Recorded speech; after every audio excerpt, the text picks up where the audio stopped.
Bonjour et bienvenue, merci infiniment d'être là aujourd'hui.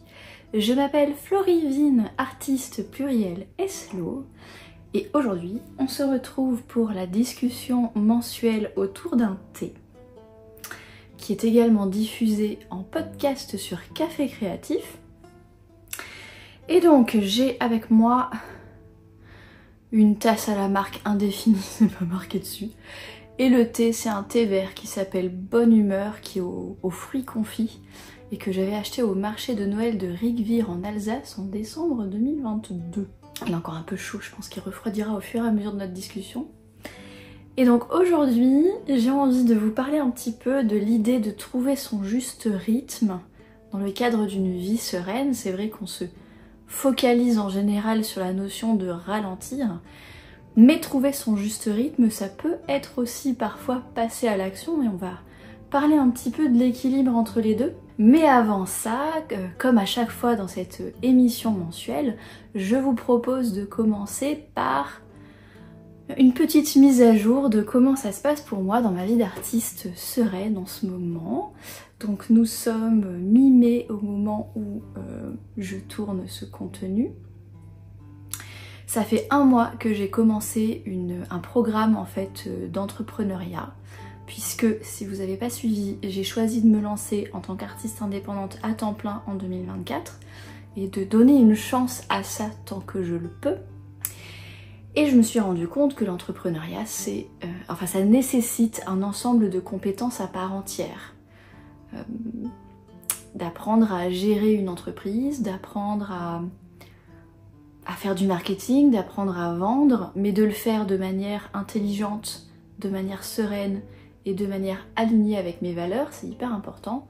Et je me dis que si je ne suis pas proprement formée, on va dire, je peux me retrouver à imiter des trucs que je vois comme ci, comme ça, et que c'est là que ça peut ne plus être authentique en fait, que ça peut être des techniques qui au fond me correspondent pas vraiment, mais que j'ai suivies parce qu'on m'a dit que ça marchait, et que moi j'ai pas assez de recul, pas assez de connaissances pour prendre une décision en connaissance de cause. Donc j'ai fait le choix pour la santé de Café aux Étoiles, mais aussi pour garder la souveraineté sur la manière dont je gère ma maison d'édition, garder la souveraineté sur mes choix d'artiste indépendante, et m'assurer que je fais les choses de manière éthique, de manière alignée, de manière intentionnelle, et que le plus important reste pour moi le fait de transmettre mon art, de transmettre ce que je connais à propos du rapport à la créativité, à la vie sereine, etc.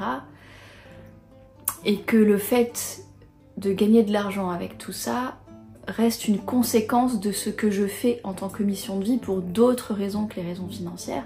Et pour avoir le luxe de faire ça, il faut comprendre comment marche l'entrepreneuriat, comment ça marche de tenir une entreprise, comment calculer aussi les revenus, les charges, les choses comme ça pour pas se retrouver coincé et au hasard endetté auprès de l'URSSAF.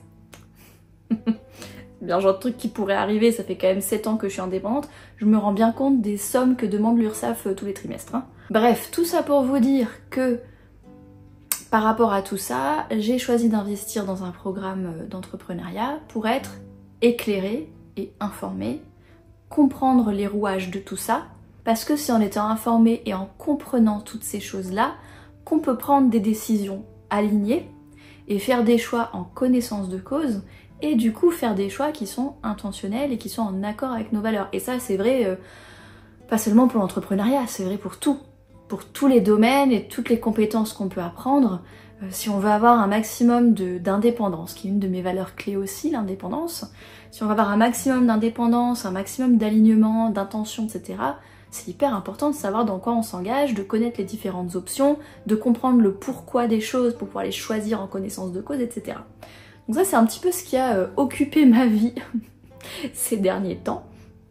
Parce que c'est vraiment une formation, j'ai l'impression de retourner à l'école. Il y a 10-15 heures de travail par semaine, beaucoup d'exercices, beaucoup d'études, beaucoup de contenu à consulter, beaucoup d'actions à mettre en place. C'est extrêmement complet. Et ça m'a fait prendre conscience d'une autre chose aussi, c'est que j'adore apprendre. J'adore apprendre, j'adore approfondir mes connaissances, j'adore comprendre les choses. Et ça... quand j'avais fait le test là de Jonathan Fields qui s'appelle le Sparketype, dont je vous ai parlé dans un podcast il y a quelques années maintenant. C'est un test en anglais malheureusement, faut voir si les outils de traduction en ligne permettent de remplir le test si vous ne parlez pas anglais. C'est un test hyper intéressant qui permet de définir quel type d'activité en fait nous fait vibrer par rapport à notre personnalité, par rapport à nos préférences, par rapport à nos talents personnels, etc. Et moi j'étais tombée sur 2 profils qui étaient Maker en premier et Maven en deuxième, donc ça veut dire créatrice en premier, et en gros apprenante, personne qui a du soif de connaissance en deuxième. Donc ça c'est un truc que j'avais déjà identifié, que j'adore apprendre, que j'adore approfondir les sujets en fait. Pas seulement comprendre en surface et puis appliquer sans me poser de questions, mais j'aime bien comprendre pourquoi, j'aime bien comprendre les rouages, j'aime bien approfondir mes connaissances et mes compétences. En tant qu'adulte, maintenant que j'ai un travail, que j'ai une situation stable, une famille, un appartement, un machin comme ça, je suis plus étudiante, hein, ça fait 15 ans que je suis plus étudiante. Et bah du coup, au fur et à mesure, j'ai un peu enlevé la dimension apprentissage dans mon quotidien et je souhaite la remettre. Donc quand ce programme business sera terminé, je pense que je me mettrai des créneaux d'apprentissage, que ce soit de l'apprentissage d'ordre créatif, donc autour de l'écriture, autour de l'illustration, autour de sujets qui m'intéressent, la philosophie, la psychologie, le cerveau humain, ce genre de trucs ça m'intéresse beaucoup, ou par curiosité en fait, pour apprendre de nouvelles compétences ou de nouveaux arts créatifs pour voir ce qui me plaît, à voir hein, dans quelle direction ça peut se déployer, aussi apprendre des choses pour améliorer la qualité de ce que je fais déjà, que ce soit dans mon art ou dans le tournage de vidéos, dans le podcast, dans d'autres sujets de ce type-là. Je sais que j'ai envie de me former à créer mes propres couvertures de livres, pas seulement parce que Café aux Étoiles aujourd'hui n'a pas la possibilité de déléguer ça financièrement, mais parce que ça me plaît en fait. Et du coup j'aimerais bien prendre une formation de graphisme, maquettage, spécifiquement pour les couvertures de livres par exemple. Donc voilà où j'en suis par rapport à ma vie personnelle, et le grand défi, on en reparlera dans de futures émissions mensuelles parce que je suis en train de rentrer dedans, c'est du coup de venir retrouver un équilibre dans mon quotidien qui vient inclure ces éléments de formation. Sous cette formation-là, qui s'appelle la BSB Academy, elle est assez exigeante en termes de contenu et de temps et d'énergie, mais aussi préserver les contenus de création, parce qu'en ce moment je ne crée pas assez à mon goût, donc préserver les créneaux de création, et puis maintenir tout ce que je fais déjà en tant qu'artiste, que ce soit la conception des capsules pour les mécènes de Patreon. Donc si vous ne le savez pas, j'ai une page Patreon sur patreon.com/floriteller sur laquelle vous pouvez soutenir la production de contenu gratuit comme celui-là que vous êtes en train de consulter pour le prix d'un café. Mais il existe aussi des paliers plus élevés, plus chers, et les mécènes sur ces paliers-là, qui s'appellent Matcha Latte et Thé d'Exception, reçoivent en contrepartie chaque mois une lettre qui contient de la papeterie. Donc une carte, une planche de sticker, un sticker indépendant, des choses comme ça. Et du coup chaque mois, il faut les créer, il faut les concevoir, il faut les imprimer, il faut les envoyer à 35 personnes en ce moment. Il y a 35 personnes sur ces paliers-là à peu près. Donc ça prend du temps, c'est des choses qu'il faut continuer à maintenir. La création des vidéos YouTube, des épisodes de podcast, des newsletters que j'envoie, la création de la papeterie pour les mises à jour régulières sur la boutique de Café aux Étoiles, toutes ces choses-là, puis sans compter évidemment la compta, l'administratif, toutes ces choses-là qui vont avec la gestion d'une entreprise.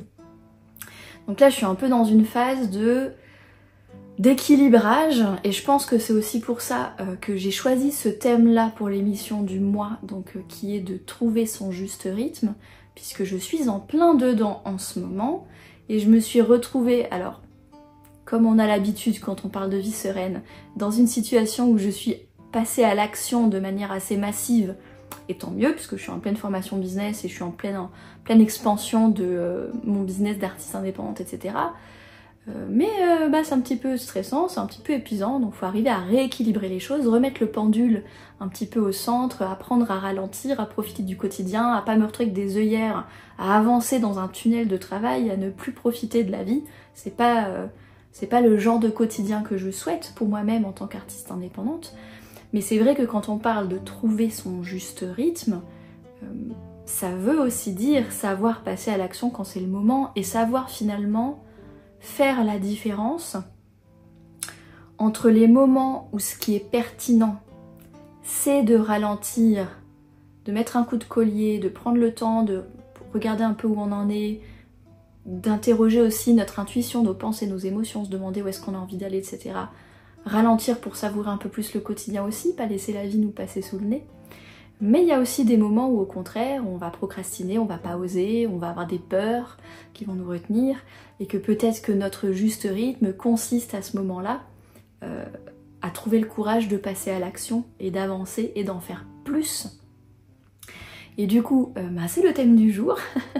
Je vais vous parler un petit peu en détail, vous donner des pistes de réflexion autour de cette idée de trouver son juste rythme et à quel moment il va peut-être être plus judicieux de ralentir, à quel moment il est peut-être plus judicieux au contraire d'accélérer, de passer à l'action, sachant que le plus important derrière tout ça, qui est aussi une leçon que j'ai apprise ce mois-ci, j'ai repris mes routines de journal que j'avais un petit peu mises de côté ces dernières semaines. Le plus important, c'est de rester en lien avec soi-même pour pouvoir repérer les fameux signaux dont je vais vous parler là, les signaux qui indiquent qu'il est peut-être temps de ralentir ou les signaux qui indiquent qu'il est peut-être temps de passer à l'action. Ma théorie avec tout ça, sur comment trouver cet équilibre, c'est qu'il y a des bonnes et des mauvaises raisons de ralentir et des bonnes et des mauvaises raisons de passer à l'action, et que justement le plus important, c'est d'arriver à discerner quelles sont les raisons pour lesquelles on veut ralentir ou passer à l'action, ou les raisons pour lesquelles en ce moment on ralentit ou on passe à l'action, et d'arriver à déterminer si c'est vraiment quelque chose qui est bon pour nous et qui correspond à notre juste rythme ou pas. Donc j'ai une petite liste. On va commencer par passer à l'action. Je sais pas si vous allez voir, j'ai sorti l'ordinateur avec ma petite liste. Alors, des bonnes raisons de passer à l'action, en tout cas pour moi, en général, des signes qui marquent l'idée que là c'est le moment de passer à l'action, petit signe que c'est le moment de passer à l'action. Ça va être le fait de me sentir inspirée, de ressentir de l'inspiration, d'avoir des idées autour d'un projet et de sentir un élan en fait autour de ce truc-là. Là c'est le signe qu'il est temps de passer à l'action et de me lancer dans ce projet tant que j'ai cet élan et cette énergie autour de ce projet. Ça peut être justement le fait d'avoir des idées qui sont mûres et qui sont prêtes à être mises en place concrètement. C'est-à-dire qu'on a fait de l'introspection, on a un petit peu comparé ce qui se passe, on a fait des recherches, etc. Et on sent que l'idée, elle est mûre, elle est prête à être concrétisée. Je pense notamment en écriture, je le sens quand une idée de roman, de personnage, d'histoire, elle est mûre à être écrite. Que j'ai un petit peu tous les éléments clés, tous les éléments importants qui vont me permettre d'écrire une bonne histoire et de l'écrire jusqu'au bout. Donc ça c'est un exemple. Une autre bonne raison de passer à l'action, c'est un sentiment d'alignement, un sentiment d'être à ma place et de me dire ah oui là je sens que c'est important pour moi, je sens que c'est moi, je sens que c'est le bon truc. C'était ce que j'avais ressenti quand j'ai eu l'idée de la création de la maison d'édition Café aux étoiles. Quand cette idée elle a émergé et qu'elle s'est concrétisée dans ma tête, j'ai eu cet immense sentiment d'alignement et je me suis dit oui c'est ça la place que je veux prendre en tant qu'artiste, c'est ça la place que je veux prendre dans le milieu de la littérature de l'imaginaire, c'est de cette manière-là que j'ai envie de me développer en tant qu'artiste, c'est hyper important pour moi, je me suis sentie hyper alignée, c'était le signe qu'il était temps de passer à l'action et de créer ma maison d'édition. Quand on a un sentiment de curiosité et d'enthousiasme, je trouve que de suivre sa curiosité, c'est une excellente boussole pour savoir qu'il est temps de passer à l'action dans cette direction-là. Parce que si on est curieux de quelque chose, ça veut dire que potentiellement ça nous intéresse, ça nourrit notre inspiration, ça nous correspond, ça va être quelque chose qu'on va prendre plaisir à explorer, vous voyez. Et ou alors quand on sent en son fort intérieur, dans notre introspection, dans une insatisfaction qu'on va ressentir dans notre vie, etc., qu'il est temps de mettre tel projet, tel aspect de notre vie, tel sujet, telle problématique au centre de notre quotidien, qu'il est temps de régler ce truc-là, qu'il est temps de mettre en place de nouvelles habitudes, qu'il est temps de réfléchir à ce truc-là, qu'il est temps de passer à l'action sur ce truc-là, de mettre en priorité cet aspect-là de notre quotidien, soit parce qu'on ressent une insatisfaction grandissante et qu'il est temps de placer ça en priorité, soit parce que justement ça nous inspire, etc. et qu'on se dit là c'est important pour moi maintenant. Donc ça peut être par exemple Ça c'est le genre de truc qui peut m'arriver quand je commence à me sentir physiquement que par exemple je bouge pas assez, que je me sens en moins bonne santé que d'habitude, etc. Je peux venir écouter en fait les signaux physiques et me dire tiens là il va être temps de mettre en priorité une routine sportive ou une routine d'activité physique de manière générale parce que je le sens dans mon corps que j'en ai besoin. Donc ça c'est une liste de raisons que je vous propose, que en tout cas moi dans ma vie j'ai trouvé être les raisons justes qui me poussent à passer à l'action et qui me poussent à partir dans une certaine direction.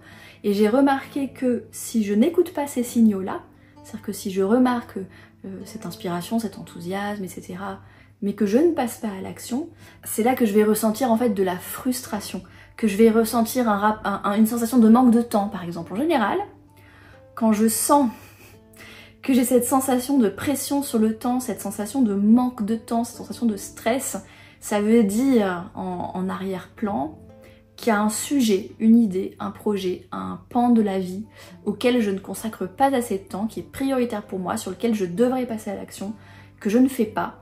Et du coup, ça se traduit par un sentiment de frustration et un sentiment de ne pas avoir le temps. Et ça ne veut pas dire que je n'ai pas le temps en réalité, ça veut simplement dire que je suis prête, j'ai envie, besoin de passer à l'action sur certaines choses et je ne m'autorise pas à le faire. Je ne trouve pas justement le temps de le faire et donc ça c'est un signe qu'il était temps de passer à l'action et que je suis en train de passer à côté. Ça peut être aussi une frustration créative d'avoir la sensation d'être en train de passer à côté d'une bonne idée parce que je ne l'exploite pas au moment où elle arrive, vous voyez. Ensuite, il peut y avoir de mauvaises raisons de passer à l'action.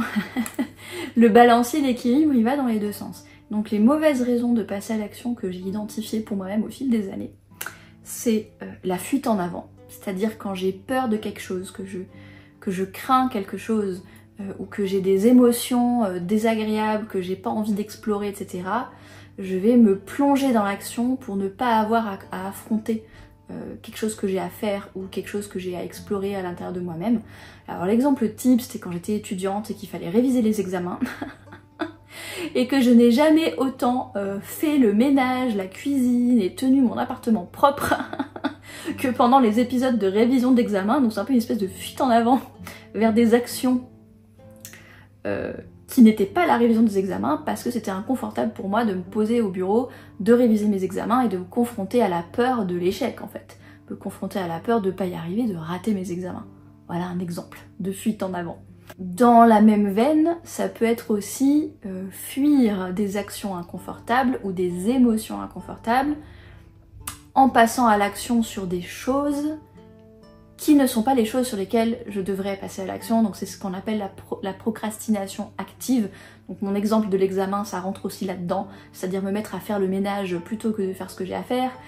Dans mon entreprise, ça peut être me mettre à rédiger la page à propos de mon site internet pour la 10e fois, plutôt que d'oser par exemple publier une de mes œuvres artistiques et de les mettre à la vente parce que j'ai peur du rejet, j'ai peur que les gens la trouvent moche, que personne l'achète, etc. Vous voyez, ou procrastiner l'écriture, qui peut être un travail inconfortable parce que quand on écrit, on explore quand même nos émotions.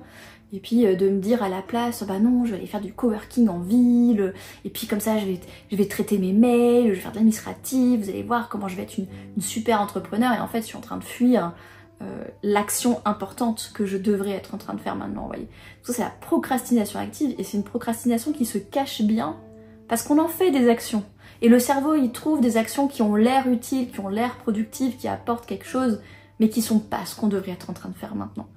Ça c'est un problème que j'ai énormément avec la création artistique, que j'ai tendance à procrastiner en mettant d'autres actions devant, alors qu'elles devraient être moins prioritaires que la création artistique par exemple. Et en fait, pareil, on peut aussi se plonger dans l'action en étant dans l'organisation, dans le contrôle, etc. C'est rassurant finalement de se dire mais si, là je suis en train de partir à l'action, je suis en train de... c'est bon, je suis en train de tout préparer, etc. Ça peut être rassurant. Mais parfois on peut se jeter dans un projet pour justement se rassurer qu'on est en train de faire quelque chose, qu'on n'est pas en train de rien faire, alors qu'en réalité, peut-être que là, ce qu'on aurait besoin de faire dans notre vie, c'est ralentir, entrer en introspection, explorer les émotions désagréables qu'on est en train de ressentir, etc. Il y a un exemple que je peux vous donner par rapport à ça, c'est quand j'ai fait mon burn-out il y a 8 ans, et que donc j'étais en rupture conventionnelle, etc. Enfin c'était acté que j'allais quitter mon emploi. Et ben au lieu de prendre quelques semaines, quelques mois pour souffler, parce qu'un burn-out c'est quand même assez lourd à vivre, d'un point de vue à la fois physique, mental et émotionnel, et puis j'avais le chômage, donc j'avais le temps hein, finalement de prendre 5 minutes quoi, pour peut-être me redemander aussi ce que j'attends de ma vie, ce que j'attends de ma carrière professionnelle, comment je me sens. Enfin c'est quand même le genre de choses qui... Un burn-out c'est quelque chose qui remue beaucoup de choses et qui nécessite un temps de repos, de récupération et d'introspection. Et à l'époque, par peur justement de ne rien faire, de ne jamais retrouver de travail, justement par peur d'affronter l'inconfort de vivre une période de transition professionnelle, je me souviens que je m'étais jetée dans la préparation du CAPES d'anglais pour devenir prof d'anglais en collège-lycée. Et j'ai passé 6 mois à réviser le CAPES d'anglais plutôt que de prendre le temps de me remettre de mon burn-out.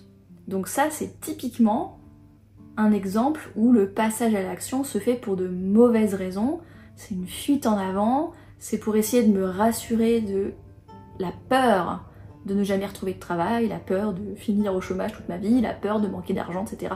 En fait, quand les actions, je vous disais, dans les bonnes raisons de passer à l'action, quand on est guidé par sa curiosité, c'est hyper positif, c'est hyper bon. Par contre, quand on est guidé par la peur, et que c'est la peur de quelque chose qui nous fait passer à l'action pour nous rassurer, il y a de grandes chances que ce soit pas forcément de bonnes raisons pour passer à l'action ou pas forcément la bonne action à prendre. Quand on est vraiment guidé uniquement par la peur et par le besoin d'être rassuré, voyez. Et du coup, cette année, j'ai vécu une situation similaire. Alors, j'ai pas vécu de burn-out, mais je suis dans une phase de transition professionnelle aujourd'hui, puisque j'ai arrêté mes missions de communication dans le jeu vidéo. Je me lance en tant qu'artiste indépendante à temps plein. Pour l'instant, l'activité ne suffit pas à payer le loyer, j'ai de l'argent de côté qui me permet de consacrer du temps pour développer mon business créatif. Et c'est vrai que à l'époque où j'ai arrêté mon contrat de communication, mon premier réflexe a été de me dire allez viens, je vais mettre mon CV à jour, je vais mettre le LinkedIn à jour, je vais faire ça pour vite retrouver un truc dans la communication et tout. Sauf que j'avais appris la leçon du burn-out d'il y a 8 ans et que je m'étais dit attends non là, Florie, t'as de l'argent de côté, tu vas prendre un petit peu de temps pour te demander ce que tu veux vraiment faire, pour te poser. Et ça a été très bénéfique pour moi de le faire, puisque c'est ainsi que j'ai pu prendre conscience du fait qu'en réalité, il était peut-être temps pour moi de lâcher cette carrière de communication d'entreprise pour me lancer à 100% en tant qu'indépendante, donner une chance à mon art, etc. Et je pense que j'aurais pas pris conscience de ça, qui est une intention qui m'anime, qui me donne un sentiment d'alignement, d'être à ma place, etc., si je n'avais pas pris le temps de ralentir à ce moment-là. Ce qui est une transition parfaite pour la deuxième partie, qui sont les bonnes et les mauvaises raisons de ralentir. Les bonnes raisons de ralentir, c'est l'écoute de soi. Donc quand on est dans un moment où on a des émotions à écouter, où on a des pensées qui s'entrechoquent et qu'il faut conscientiser, et qu'il est temps de ralentir pour écouter ce qu'on veut vraiment. Ça peut être le besoin de temps, tout simplement. Il y a des projets qui ont des idées, qui ont besoin de se laisser germer, qui sont pas forcément prêtes à passer à l'action maintenant, où il y a encore besoin d'un temps de jachère, d'inspiration, d'intuition, d'acquisition de connaissances aussi peut-être, ou de compétences. Tout n'est pas forcément prêt à émerger tout de suite maintenant. Donc parfois on a besoin de temps. La fatigue. Le besoin de restaurer son énergie physique, mentale et émotionnelle. C'est une excellente raison de ralentir. Donc savoir écouter les signaux de quand les jauges d'énergie commencent à se vider. Et en fonction de quelle jauge d'énergie se vide, voir comment la remplir. Et ça, je crois que j'avais tourné une vidéo ou un podcast sur le sujet des différentes jauges d'énergie. Quand on a un besoin d'introspection et de clarifier les choses, par exemple quand on ressent de la confusion, qu'on n'est pas sûr, qu'on ne sait pas trop comment faire, qu'on n'est pas sûr de savoir ce qu'on veut, ou qu'on sait ce qu'on veut mais qu'on n'est pas sûr de savoir comment le mettre en place d'une manière alignée, d'une manière qu'on est capable mais aussi qui correspond à nos valeurs et nos envies et la vie qu'on a envie d'avoir.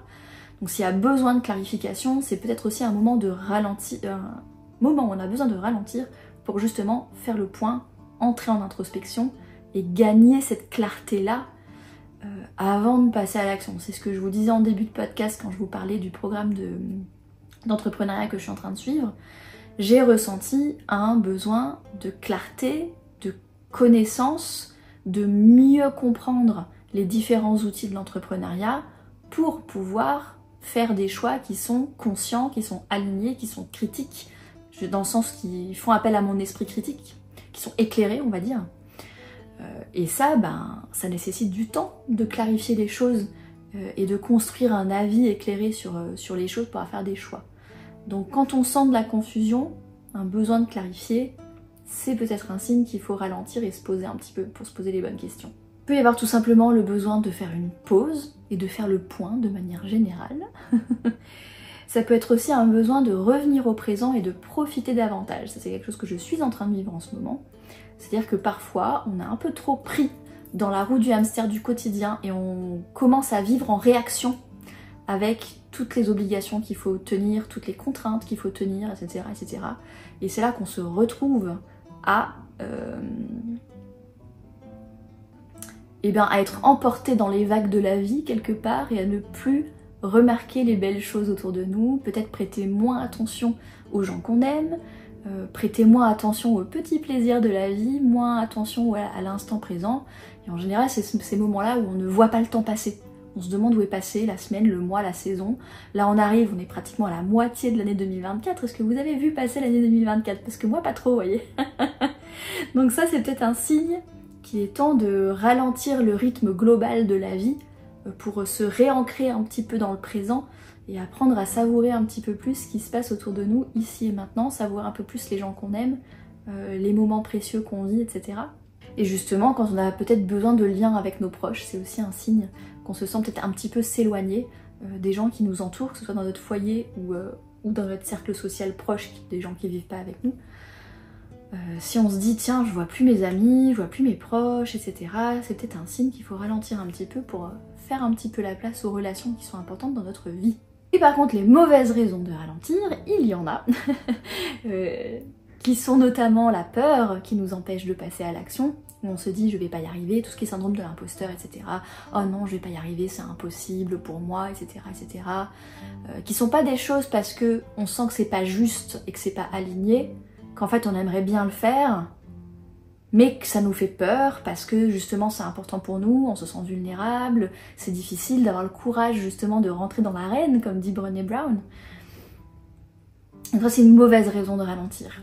Quand c'est la peur qui nous empêche de passer à l'action, comme dit Elizabeth Gilbert, feel the fear and do it anyway, ressentez la peur et faites-le quand même. Idem pour la procrastination. En général, la peur est l'une des grandes causes de procrastination, c'est-à-dire quand il y a des choses qui sont inconfortables ou qui sont chiantes, soyons honnêtes, dans le quotidien, toutes les actions ne sont pas forcément agréables à faire. Il y a des trucs qui sont relous, soit parce que c'est pas aligné avec notre personnalité, soit parce que c'est relou. je connais pas de gens qui ont comme alignement de vie de récurer leurs chiottes, par exemple. Hein. On peut apprécier d'avoir des toilettes propres, mais je connais pas grand monde qui prend un grand plaisir à nettoyer leurs toilettes, hein, vous voyez. Donc voilà, des fois il y a des tâches qu'on est obligé de faire, qu'on n'a pas envie, qui font pas partie de notre personnalité, qu'on peut pas déléguer pour une raison X ou Y. Et qu'on se retrouve à procrastiner, ça c'est pas de bonne raison de ralentir, hein, d'aller sur Netflix plutôt que de nettoyer son appart, c'est pas forcément une bonne raison. Aussi des excuses, et alors ça fait partie de la procrastination, mais c'est un truc que je vis beaucoup. Ah bah il faut d'abord que j'attende d'avoir fini ceci ou cela avant de lancer le projet, avant de profiter de ma vie, avant de pouvoir commencer ce truc-là. Ou alors je dois être bien formée, il faut absolument que je connaisse bien tout, que tout soit bien parfait. Le perfectionnisme, c'est très mauvaise raison de ne pas passer à l'action et de peaufiner, etc.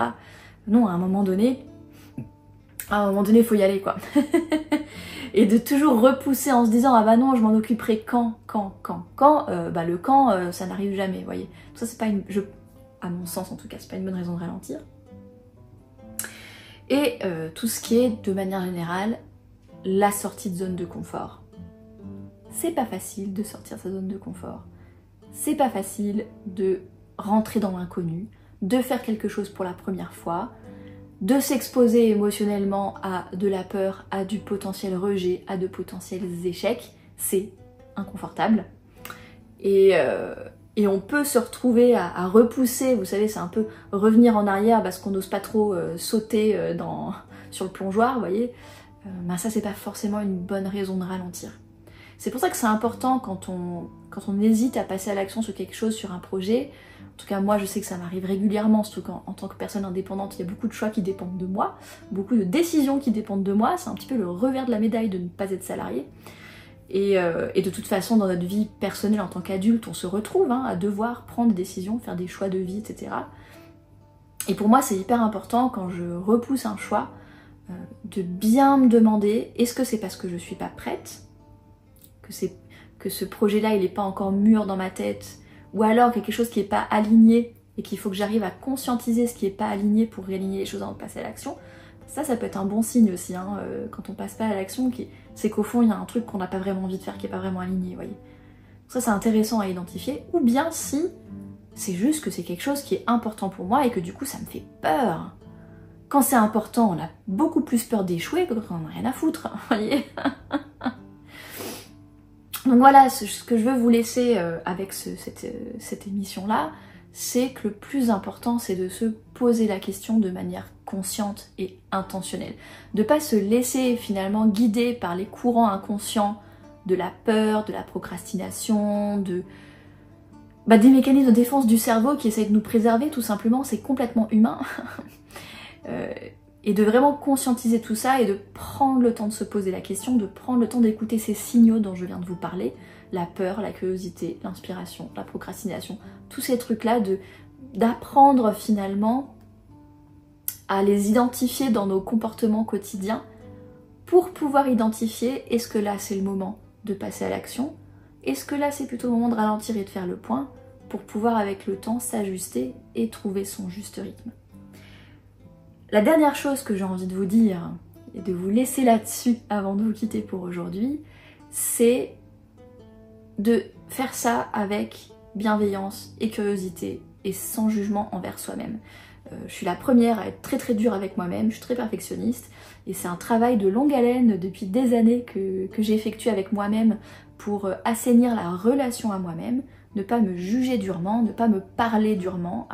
Le dialogue intérieur qu'on a avec soi-même est hyper important et d'apprendre à me traiter moi-même comme une alliée, comme ma première alliée, mon premier soutien, que je sois moi-même la première personne qui croit en moi, qui ait confiance dans mes capacités, etc. Et du coup, dans toute cette démarche-là d'écoute de soi, de prise de conscience de quand on a peur, quand on procrastine, quand on n'ose pas, etc., de regarder ça avec curiosité, sans jugement, comme si vous regardiez les actions de votre meilleur ami ou de la personne que vous aimez le plus au monde, plutôt que vos propres actions, parce que c'est complètement contre-productif, en tout cas c'est ce que j'ai constaté dans mon cas, c'est complètement contre-productif de s'auto-flageller. Ouah, quoi, t'as peur de l'échec, du coup tu procrastines, enfin bon, mais ça va pas du tout, dis donc, c'est pas étonnant que t'y arrives pas, si t'es même pas fichu de passer à l'action. Non, ça c'est des discours d'auto-flagellation qui n'apportent rien en fait.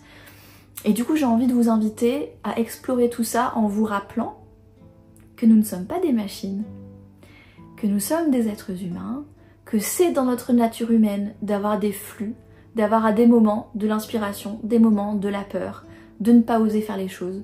Notre cerveau, il a tout un tas de mécanismes de défense en place pour nous garder vivants. Le but de notre cerveau n'est pas de nous rendre heureux, le but de notre cerveau est de nous garder en vie.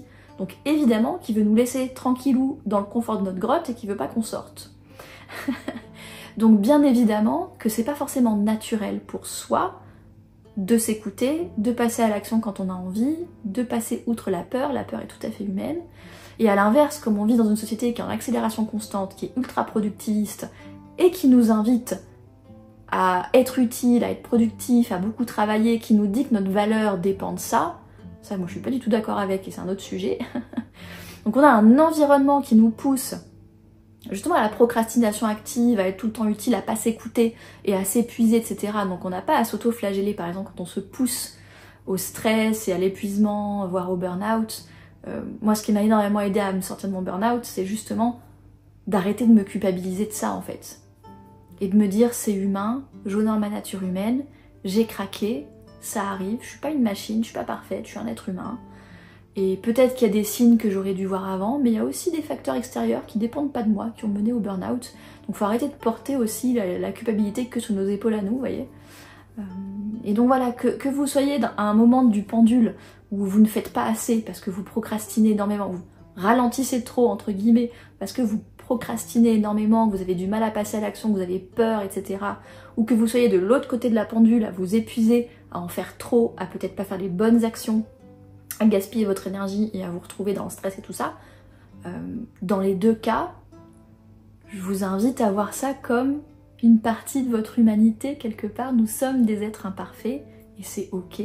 L'important c'est d'être en observation de soi-même, de repérer ces signaux-là, puis ensuite de se dire bah, comment est-ce que je peux venir remettre ce pendule un petit peu au milieu, comment est-ce que je peux venir retrouver mon juste rythme, celui dont j'ai besoin dans ma vie aujourd'hui, ou dans tel aspect de ma vie aujourd'hui, et de le faire en étant finalement notre propre soutien, notre propre premier allié quelque part, plutôt que de s'en vouloir de ne pas être des machines qui avons un tempo parfaitement maîtrisé. Et je pense que la vie, elle serait quand même beaucoup moins colorée et beaucoup moins agréable si on était des machines et que tout serait linéaire. Je vais vous laisser sur cette idée-là. N'hésitez pas à laisser des commentaires sous la vidéo si vous regardez sur YouTube, dans les notes de l'émission si vous écoutez le podcast, ou de venir me parler sur Instagram, l'Instagram de Café aux Étoiles si vous voulez discuter plus avant sur ce sujet-là. J'espère que cette discussion vous a plu, vous a apporté de la valeur. Merci infiniment d'avoir consulté ce contenu jusqu'au bout. Je vous souhaite une belle journée, une excellente soirée et à la prochaine!